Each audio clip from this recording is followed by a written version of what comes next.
Hey guys, Delta here, and welcome to my Five Nights at Freddy's 3 trailer, speculation, and explanation video.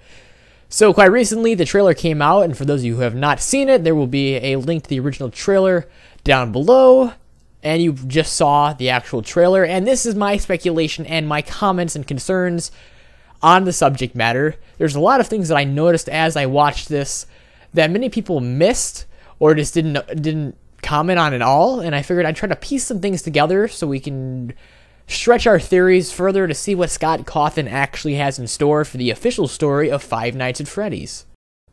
Now, this statement right here implies that this character has already occurred in the story, probably hasn't been defined yet as a definitive character we know. It could be the purple guy, it could be Golden Freddy, it could be the guy who was inside the Golden Freddy suit. We do not know exactly who it is, but he will come back. It also could be referring to the one and only animatronic that will be seen in the Five Nights at Freddy's 3 game. Now, this may be a very, very, very minute detail, but if you look at what appears to be some kind of like an arcade game, the screen looks to be purple.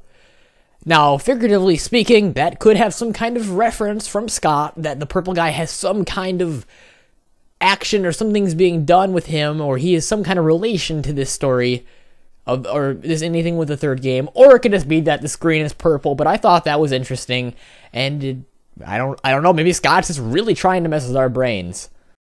If you notice here, if you just pay close attention to Bonnie's eye, he actually glances over at the camera, which now that I think about it, Bonnie is purple. Of course, Bonnie, if it would be the purple guy, it wouldn't be a man figure, it would be the figure of a bunny, as Bonnie actually is.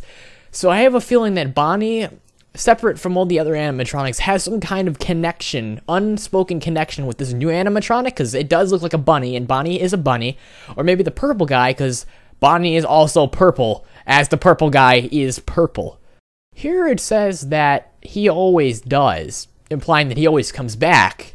Now, think in your head very hard, who always comes back in what you could call a lore-filled segment of the game? Considering that you can, people call the death minigames in the second game lore, I would say that the purple guy is who we're talking about, who will be coming back, as he always does, having something to do with death of children. So maybe, just maybe, the purple guy has some kind of relation with this new animatronic, or just the game in general.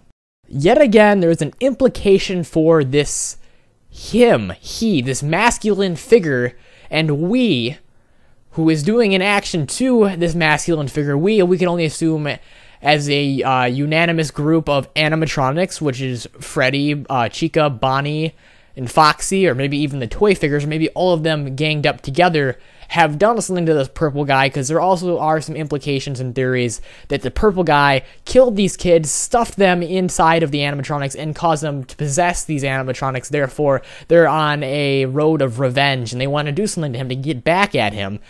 So maybe they kill him and stuff him inside of this old animatronic, or maybe he's been buried for a long time.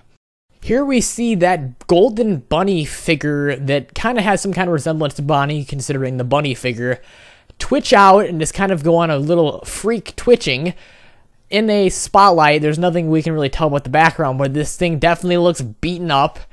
It definitely looks like it's rather old, and it's definitely been through a lot.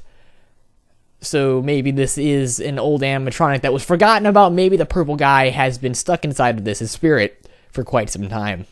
And really quick, if you look very closely as this new animatronic moves, you can see the box of toy animatronic parts in the background. I don't know why that would be here. Maybe this is... I'm actually completely confused. Why would that be there? Does this thing carry it around? In the picture that Scott Cawthon released on his website, you can see this figure next to the box. If you look very closely or use some kind of color enhancer, you can see that this creature is by the box. Maybe he follows the box, or I don't know what's up with that, but he definitely sees some kind of correlation with the box of the toy animatronic parts and this new animatronic. And finally, if you check the Greenlight page on Steam, where Scott had officially said that the game will not come out on February 6th, I can tell you for sure the game will not come out on February 6th. Yes, there was some speculations by people saying that the game will probably come out on 6th because, look, the first one came out on this day, second one came out on this day, and the third one must come out on this day just because of this. Well, Scott has broken that myth, and the game will not come out then. But will it come out before then? It's a good question.